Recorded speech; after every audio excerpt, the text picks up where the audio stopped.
So what's up guys? Welcome back again sa mga vlog natin. So ngayon, ang ating gagawin na naman is mag-upgrade tayo ng motor.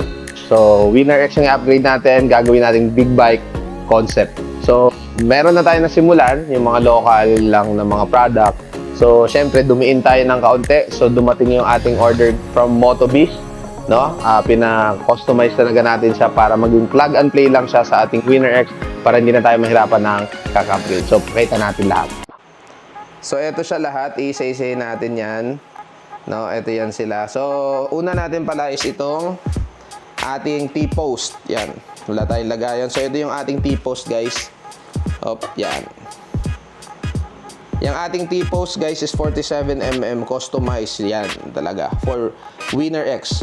So, yan is plug and play na lang sa Winner X natin. Yan is 47mm CNC Forge. Yan. So, 47mm ang kasya natin yan. Kaya nitong mag-fit ang 130/70 na gulong. So, sobrang lapad niya, guys. Yan. So, CNC na talaga yan. Kitang-kita natin. Talagang kinostomize for Winner X para salpak na salpak lang. Yan. Yan yung T-post natin. And then, kasunod natin, anong isusunod natin? Itong shock agad. No, itong shock natin is yung GFE Taiwan, no, 47mm. First time ba? First in the Philippines na meron nito as per Motobiz, no, na umorder sa kanila. So ito 'yon, no, yan. Black yung available na in order, na kulay tsaka silver, black gold tsaka black silver. Pinili ko yung black gold. So ang gold niya is itong nasa ito. Yan. So 47mm siya. Yan. So ito yung nasa left. Naka-ready na rin to, guys, sa ABS kasi yung ating Winner X is for ABS. Ito yung bracket ng ABS niya. So, plug and play na lang talaga. Naka-customize na siya para sa ating Winner X. Yun. So, ano pa? Ito yung Brembo natin na BMW S1000R. Ito yon.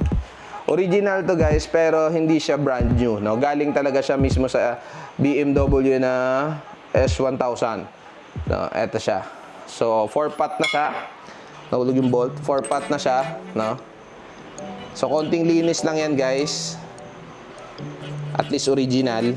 Pero yung price niya, mabigat pa rin. Madiin pa rin yan. So, quality pa rin yan. Ayan. Kasi dual caliper na tayo sa front. Dual disc brake na rin. So, yan yung kasama sa front set natin. Tsaka ito, kasama na rin nila itong Yamaha R1. Tama ba? Yamaha R1 ata ito na fender.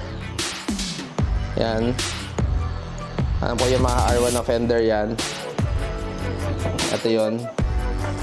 So, plug and play na rin yan. Kung ano yung butas nung ating nito. Kasi adjustable naman yan kung saan. Ito. So, pasok na yan dito. Sa atin. So, ito yung ating magiging fender. So, paparepaint natin ng blue kasi kulay blue yung ating motor. So, next natin, guys, nakasama sa front set natin is itong, syempre, yung axle.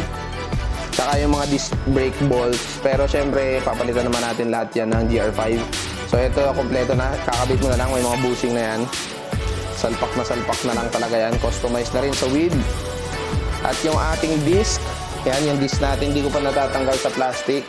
Kasi hindi pa naman namin na-install. No, yung disc natin is Yamaha R1 320mm. Ito. Bago din yan. Dual yan, guys. Ayan. So, yan yung ating disc. Hindi natin natatanggal. So, papakita naman namin ng detail yan pag kakabit na namin. So, ito na naman yung ating mags natin is Honda CBR 650 3.5/17. Ayan. Ito siya. So, magaan siya, no? Second hand lang din yan. So, i-repaint natin. So, yung mga banga sa pagtanggal ng gulong, walang problema yan. So, i-repaint naman natin. Pero siya, kagandahan siya is naka-prepare na siya for ABS. So, ito yung kinostomize nila dito. No? Yung first sa ABS. So, customize siya for ABS na yung ating Mogs. Kasi yung ating Winner X ay ABS.